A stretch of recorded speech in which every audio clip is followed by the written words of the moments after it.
ሰላም ጤና ይስጥልን። የተወደዳችሁና የተከበራችሁ የቻናላችን ተከታታዮች የነሐሴ 2 2018 እጅግ ወሳኝና አነጋጋሪ የሆኑ መረጃዎችን ነው ይዤላችሁ የቀረብኩት።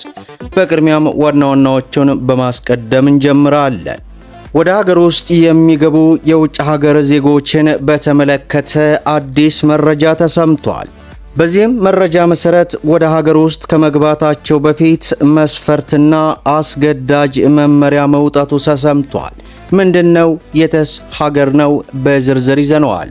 በሌላው መረጃችን ከመሬት ጋር በተያያዘ ከፍተኛ ስቃይ ውስጥ ገብታችሁ ላላችሁት ወንድሞች በሙሉ መልካም ዜና ተሰምቷል። ምንድነው? ይህንንም እናደርሳለን። እንዲሁም ሆቴል ላላችሁ እህት ወንድሞች በሙሉ ከፍተኛ የሆነ ጥንቃቄ የምታደርጉበት ማስጠንቀቂያ የያዘ መግለጫ ወጥቷል። ይህንንም በዝርዝር ወደ እናንተ እናደርሳለን። በሌላው መረጃችን እስከ 300 ሺህ ብር ድረስ የሚያስቀጣ አዲስ መመሪያ መውጣቱን ሰምተናል። በግለሰብ ደረጃም ጭምር መሆኑ እጅግ ከፍተኛ ጥንቃቄ ማድረግ እንደሚገባቸው ተገልጿል። ከምን ጋር ተያይዞ ነው? ይህንና መሰል መረጃዎችን ወደ እናንተ እናደርሳለን። ቪዲዮን ላይክ፣ ቻናሉን ሰብስክራይብ እያደረጋችሁ እስከ መጨረሻው ድረስ ተከታተሉ። በቅድሚያም ከመሬትና ተያያዥ ጉዳዮች ጋር በተያያዘ ከፍተኛ እንግልት ደርሶባቸው ለነበራቸው መልካም ዜና ተሰማ። የፌዴራል ስነ ምግባርና ጸረ ሙስና ኮሚሽን ባካሄደው የሙስና ግንዛቤ ዳሰሳ ጥናት በመሬት አስተዳደርና ይዞታ ምዝገባ፣ በገቢዎችና ታክስ፣ በኮንስትራክሽን ፍቃድና ቁጥጥር፣ በንግድና ትራንስፖርት፣ በወረዳና ቀበሌ አስተዳደሮች ሙስና አሳሳቢ ደረጃ ላይ መሆኑን አስታወቀ።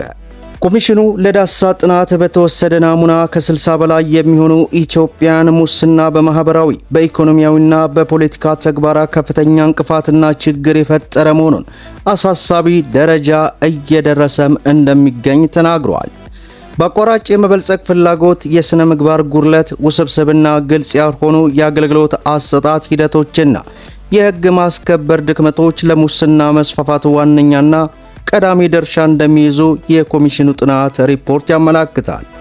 በጥናቱ ጉቦ ለመስጠት የሚገደዱ ሰዎች ለድርጊታቸው የሚያቀርቡት አንዱ ምክንያት አገልግሎቱን ለማግኘት ሌላ አማራጭ በማጣታቸው እንደሆነም ተገልጿል። ግለሰቦች ጉቦ የሚሰጡት የሚፈልጉትን አገልግሎት እንዲፈጸምላቸውና የሚጠበቅባቸውን ባለመደረጋቸው ሊደርስባቸው የሚችለውን እንግልት ለማስቀረት እንዲሁም ጉዳያቸውን በፍጥነት እንዲፈጸምላቸው መሆኑንም ጥናቱ ያመለከተ ሲሆን ከዚህ በኋላ ግን ከፍተኛ የሆነን እርምጃ እንደሚወስድም ገልጿል። በተለይም በተቋማት መካከል የመረጃ ልውውጥና የውሳኔ አፈጻጸም መዘግየት፣ የማስረጃ አሰባሰብ ውስንነት፣ የዲጂታልና ፎረንሲክ ምርመራ አቅም ማነስ፣ የሰለጠነ የሰው ኃይል እጥረት በሙስና ምርመራ ክስ ሂደት ላይ እንቅፋት መሆናቸውንም አመላክተው ይህንን እንቅፋት ጠርጎ መውጣት እንዳለበትም ገልጿል። ኮሚሽኑ የሕግ ማስከበር ሂደቱ ግልጽ፣ ተጠያቂነት ያለው፣ ተገማችና ውጤታማ እንዲሆን ቀጣይነት ያለው የአሰራር ማሻሻያ እንደሚያደርግም በዚህ ሰዓት የወጣው ሪፖርት አስነብበዋል። ይህ በእንዲህ እንዳለ ከሆቴሎች ጋር በተያያዘ ከፍተኛ ጥንቃቄ ማድረግ እንደሚገባቸው ተገለጸ።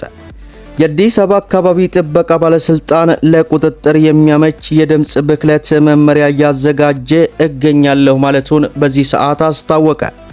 የአዲስ አበባ አካባቢ ጥበቃ ባለስልጣን በበጀት ዓመቱ በ12376 ተቋማት ላይ የክትትልና ቁጥጥር ሥራ ሰርቻለሁ አለ።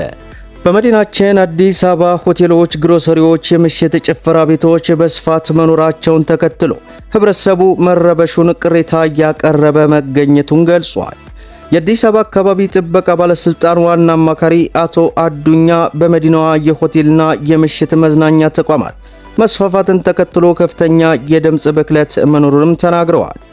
በአገልግሎት ዘርፉ ባሉ ተቋማት ላይ ክትትል ብቻ ሳይሆን እርምጃ እየወሰድኩ ነው ያለው ባለስልጣኑ ሆቴሎችና ግሮሰሪዎችን ጨምሮ 3116 የሚሆኑ ላይ የጽሑፍ ማስጠንቀቂያ መስጠቱንም ባለስልጣኑ ገልጿል።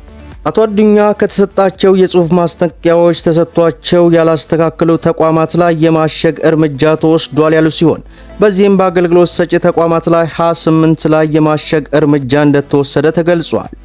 የድምጽ ብክለት ላይ ችግር እንዳለ የሚናገሩት የአዲስ አበባ አካባቢ ጥበቃ ባለስልጣን ዋና አማካሪ አቶ አዱኛ የአገልግሎት ሰጪ ተቋማት እንዲሁም የአምራች ኢንዱስትሪ የገንዘብ ቅጣት እንደተጣለባቸውም አስረድቷል።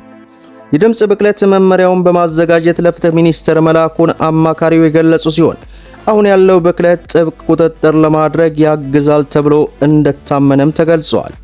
የአዲስ አበባ አካባቢ ጥበቃ ባለስልጣን በተጠናቀቀው በጀት ዓመት አካባቢ ብክለትንና የአየር ንብረት ለውጥን ስራዎችን አስመልክቶ በዛሬው ዕለት ለመገናኛ ብዙሃን መግለጫ ማውጣቱን ተመልክተናል።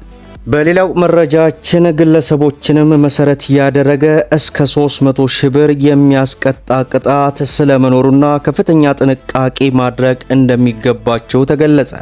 የአዲስ አበባ ከተማ አስተዳደር ደንብ ማስከበር ባለስልጣን ከአካባቢ ጥበቃ ባለስልጣን ጋር በመተባበር በተለያዩ ክፍለ ከተሞች ከመኖሪያ ቤት የመጸዳጃ ቤት ወይንም ማንኛውም ያልተጣራ ፍሳሽ ቆሻሻ ወደ ወንዝ የለቀቁ ወይንም መስመሩን አገናኝተው ወንዙን የበከሉ ድርጅቶችም ይሁኑ ግለሰቦች ከ150 ሺህ ብር እስከ 300 ሺህ ብር ድረስ እየተቀጡ እንደሚገኙ ማስጠንቀቂያ ማውጣቱ ተገለጸ።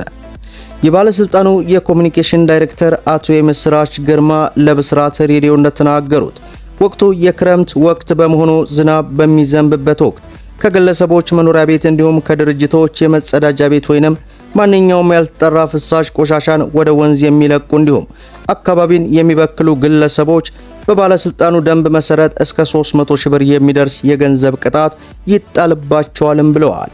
ይህንን ሕግ ጥሰው የተገኙ አካላት ላይ አሁን ላይ የተቀመጠ የሚገኙን ጨምሮ ለብስራት ሬዲዮ የገለጹት በተጨማሪም ህብረተሰቡ ለማንኛውም አይነት የደንብ መተላለፍ በነጻ ስልክ 9995 መረጃና ጥቆማ እንዲሰጥ አቶ የምስራች ጨምረው መግለጻቸውንና ከፍተኛ ጥንቃቄም እንድታደርጉ አደራም ጭምር ገልጸዋል።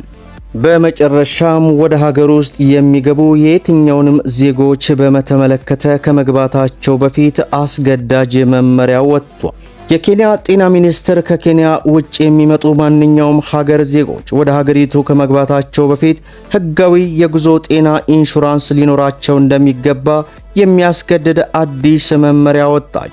በካቢኔ ሴክሬታሪ በተፈረመው በዚህ ይፋዊ ሰነድ መሰረት የኬንያ ዜጋ ያልሆኑና ለተለያዩ ጉዳዮች ከ12 ወራት ላነሰ ጊዜ ወደ ኬንያ የሚገቡ የየትኛውም ሀገር ጎብኚዎችና መንገደኞችም ይህንን መመሪያ ይተገበርባቸዋል ተብሏል።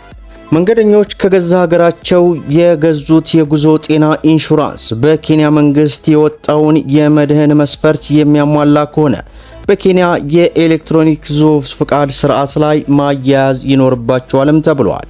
ከጉዞ በፊት ኢንሹራንስ ያልያዙ መንገደኞች ደግሞ ኬንያ አየር መንገድ ወይንም የድንበር በር ሲደርሱ በኬንያ ሕግ ከተፈቀደላቸው የኢንሹራንስ ተቋማት ገዝተው ማቅረብ ይኖርባቸዋልም ተብሏል። የኬንያ ኢሚግሬሽን አገልግሎት የጉዞ ፍቃድ በሚሰጥበት ወቅትና በሁሉም የድንበር በሮች ላይ የጤና ኢንሹራንስ ማረጋገጫውን በጥብቅ የሚቆጣጠር ሲሆን ይህንንም ማረጋገጫ ሲያቀርቡ ወደ ሀገሪቱ መግባት እንደሚችሉ ተገልጿል። መደመጥ ያለባቸው ወሳኝና አነጋጋሪ የሆኑ መረጃዎችን ይመስላሉ። ቪዲዮውን ላይክ ሸር አድርጉት እያሉ እስከ ፍጻሜው ድረስ አብራችሁን ስለቆያችሁ ልባዊ ምስጋናችን የሰጠን። በሌላ ቪዲዮ እስከምንገናኝ ሰላም አለይኩም ወራህመቱላህ።